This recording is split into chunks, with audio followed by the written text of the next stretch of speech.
Jorge Jáuregui es constitucionalista y también analista político. ¿Qué tal? Muy buenas tardes. Gracias por atendernos.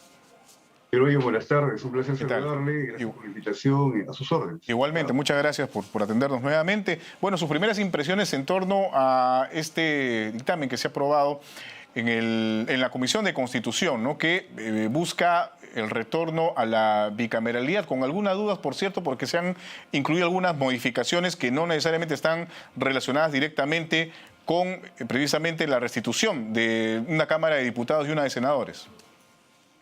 Bueno, en principio creo que este dictamen va en la línea de un largo periodo en el que el país ha ido viendo procesos de reforma política o reforma electoral que realmente no han cambiado sustantivamente las condiciones para mejorar los problemas que tiene la democracia peruana. Porque este proyecto que, como hemos conocido por los medios de comunicación, pretende mantener una Cámara de Diputados de 130 escaños, es decir, el mismo número de escaños que tenemos hoy, no soluciona el problema de la subrepresentación, ¿no? Además, el problema sustantivo no está en la existencia de una sola Cámara, sino el problema sustantivo está en el problema de la subrepresentación y las deficiencias del sistema electoral, es decir, de las reglas de juego para transformar los votos en escaños, para darle poder real de control a los ciudadanos respecto de las personas que están sentando en el Parlamento. El problema que pasa hoy, el problema sustantivo de la democracia peruana es que tenemos una representación política que no representa a los ciudadanos, que representa solo intereses fácticos, básicamente. Y en esa dinámica es que hay un cansancio de los ciudadanos con el sistema de representación. Esto se expresa en los bajos niveles de confianza ciudadana, de aceptación que tienen los ciudadanos respecto del Parlamento. Es un nivel histórico de... 87% según IEP. Claro, y que comparte con el Poder Ejecutivo. Claro, en las condiciones actuales, yo creo que el Perú ha pasado por una suerte de golpe de Estado blando, ¿no?, que ha permitido inmediatamente la captura del presidente. Yo creo que en el Ejecutivo no hay un contrapeso al Parlamento, y hemos configurado una dinámica autoritaria en los últimos meses, ¿no?, que dan cuenta de unas bancadas que tienen un poder omnímodo, que no es contrapesado ni por el Ejecutivo ni por los órganos constitucionales, que ha pretendido, con dos leyes, cambiar el proceso electoral, las reglas de juego del proceso electoral, que está teniendo bajo amenaza a los organismos electorales, y claramente esos son rasgos de un proceso autocrático. Usted menciona una bancada. ¿De qué bancada está hablando exactamente, señor Jáuregui? No le escuché, disculpe. Sí, me mencionó usted una bancada que ha tomado estas decisiones que ha enumerado hace unos instantes. ¿De qué bancada o bancadas está hablando?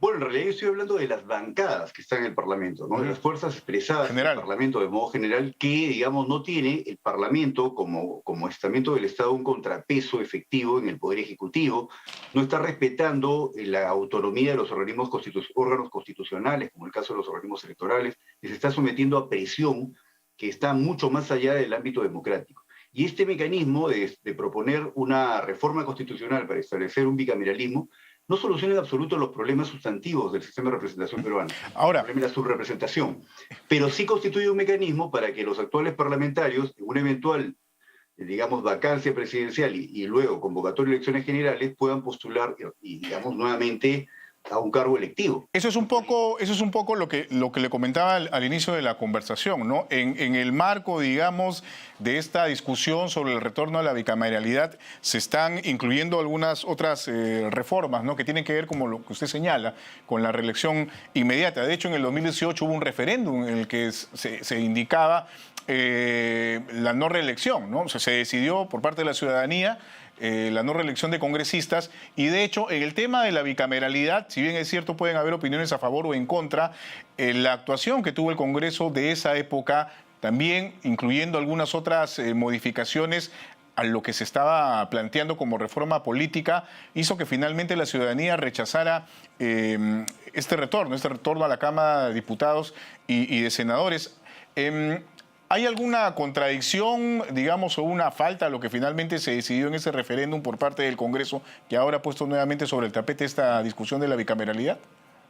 Correcto. En principio yo creo que es interesante analizar que la bicameralidad no necesariamente per se es mejor que la unicameralidad. La mejor democracia de la Tierra es la democracia inglesa, y es una democracia que funciona de forma razonablemente bien, no buena, con una sola cámara.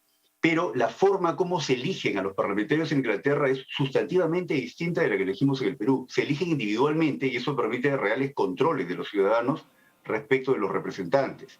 Y esto genera incentivos para que la representación represente. Lo que no está pasando en el Perú justamente es eso, que no están representando.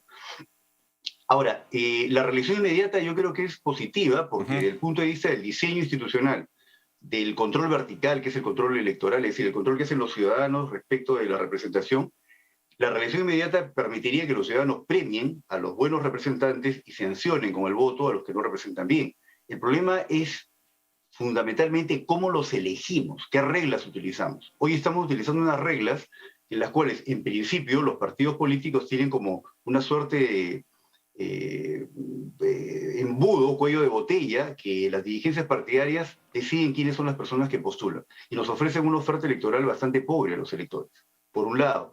Y por otro lado, creo que también es importante la forma como ya en las elecciones políticas se postula. Ahora se está postulando en unas listas de personajes, muchos desconocidos, en las que se puede poner a un famoso en la lista que jala votos, como hemos visto en oportunidades anteriores, que logra que la configuración del Parlamento no pase por una real, digamos, control, por un real filtro, ¿no?, de los electores a través del voto. Entonces, yo creo que es verdaderamente poco sustantivo o poco sustantiva la discusión que están teniendo en el Parlamento para aprobar una bicameralidad si no cambian las reglas del sistema electoral y se establece un número de parlamentarios que estén en relación a la cantidad de electores. Pero digamos que eso está bien difícil, ¿no? Bien complicado, porque finalmente para poder desarrollar todo eso se necesita intención política, predisposición, diálogos, consensos, en fin, y cosas, o sea, consensos en el sentido de que realmente se necesita una reforma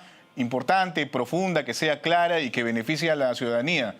A eso me refiero, ¿no? En ese tipo de consensos, correcto, pues definitivamente, por lo que hemos visto en el tema, por ejemplo, de la contrarreforma de SUNEDU, en el tema, por ejemplo, referido a situaciones que tienen que ver con la educación propiamente, la educación sexual, lo que se ha aprobado en el Congreso sobre que los padres de familia, colectivos de padres de familia pueden incluirse dentro del desarrollo, de la elaboración de textos escolares, también lo demuestra, ¿no? Hay consensos para algunas cosas que probablemente no necesariamente nos lleven a un avance como sociedad finalmente, pero en fin, el politólogo y abogado Javier Albán, a través de su cuenta de Twitter, le comento esto, doctor Jáuregui, señala que aparte de lo que se quiere incluir o lo que se quiere modificar en el sentido de la Cámara de Diputados y Senadores, se está incluyendo algo más. Por ejemplo, sumar a los miembros del Jurado Nacional de Elecciones, de la Oficina Nacional de Procesos Electorales y del RENIEC al artículo 99 de nuestra Constitución, que de modo que se pueda remover de su cargo al Congreso a los titulares de estas instituciones. ¿Qué le parece a usted este tipo de discusiones o de propuestas que se están lanzando, aprovechando un poco la discusión de la bicameralidad finalmente? Yo lo que creo es que en la línea de lo que comentamos anteriormente, hay una dinámica en la que está funcionando el Parlamento peruano con, vamos, del 2016 en adelante, pero con mucha más incidencia del 2021 en adelante, en la cual lo que se está buscando es concentrar poder y tener a los órganos constitucionales, que son garantes de la separación y equilibrio de poderes, que es el rasgo fundamental de una democracia liberal representativa, tener a los órganos constitucionales constreñidos, de tal manera que se pueda, digamos, tener control del proceso. Esto es la característica de las tiranías. Y sabemos hoy en la ciencia política que no todas las tiranías son tiranías brutales que llegan con tanquetas y asesinan a los presidentes, como pasó en Chile con Pinochet, sino que también hay otras tiranías que se revisten de formas democráticas, pero que finalmente establecen el mecanismo característico de la tiranía, la concentración del poder. Es muy peligroso lo que está pasando en el Perú en la forma como el Parlamento, las bancadas del Parlamento, no todas, pero algunas que logran generar acuerdos políticos, están sometiendo un ataque sistemático a los medios a los organismos electorales. Y lo que usted señala, esta norma en la que pretenden tener el mecanismo político para poder alterar la configuración de los órganos electorales y tal, va en esa línea. Estamos claramente en un momento en el cual la separación y el equilibrio de poderes no se está respetando. Bueno, Esto es un problema sustantivo, creo yo, si queremos vivir en democracia. ahora, para que finalmente se cristalice este tema del retorno a la bicameralidad, por ser una reforma constitucional, se necesitan de 2 legislaturas. ¿Nos puede explicar ese procedimiento, por favor, para que las personas que nos están viendo puedan entenderlo mejor? Porque no es una cuestión que se vaya a dar ya ahorita, luego de esta discusión que se ha tenido, o las discusiones o los planteamientos y discusiones que se vienen dando en la Comisión de Constitución. Esto debe pasar al Pleno y, en fin. ¿Puede explicarnos ese proceso, por favor? Bueno, grosso modo, la idea es que un proceso de reforma constitucional es un procedimiento legislativo que se inicia con la presentación de una iniciativa legislativa en ese sentido. Cuando se trata de una reforma constitucional se requiere una votación calificada y además se requiere una doble votación a nivel del Pleno. Entonces, hasta ahora estamos en una aprobación a nivel de una comisión especializada del Parlamento, que es la Comisión de Constitución. Seguramente que esto va a ser materia de una votación en el Pleno. Hemos visto que en el Parlamento hay la posibilidad de generar consensos para determinados aspectos con mucha rapidez, así que es posible que se apruebe. Y en la siguiente legislatura tendría que ratificarse. Si esto sucede así, entonces para la siguiente elección tendríamos ya una nueva configuración del sistema de representación política bicameral, ¿no? Y sería muy funcional para, digamos, los intereses de algunas personas que buscan reelegirse. Y de hecho, los propios integrantes de este Parlamento podrían reelegirse o postular a las elecciones próximas, si es que se aprobara eso. Absolutamente. Claro. Bueno, tendrían la posibilidad legal de postular. En el Perú lo que está evidenciado es que la reelección es es un objetivo difícil de conseguir. Cuando se produjo los cambios constitucionales para eliminar la reelección inmediata de parlamentarios y antes la de autoridades locales y regionales, lo que arrojaba la evidencia empírica es que un grupo muy pequeño de autoridades buscaban reelegirse y de estas muy pocas lograban realmente reelegirse. Entonces, que se modifique estos dos aspectos no implica que realmente se pueda reelegir. Pero lo peligroso es que se continúe gastando la confianza de los ciudadanos en los mecanismos democráticos para lograr un mejor sistema de representación política, que no está permitiendo los cambios reales. Los ciudadanos quieren unos representantes que realmente les representen sus expectativas, sus intereses, y esto es lo que no está pasando por las reglas del sistema electoral y el tamaño del Parlamento. Muy bien, muchísimas gracias por haber estado con nosotros. Muy amable. Buenas tardes. Placer de saludarles. Muchas gracias por la invitación. Jorge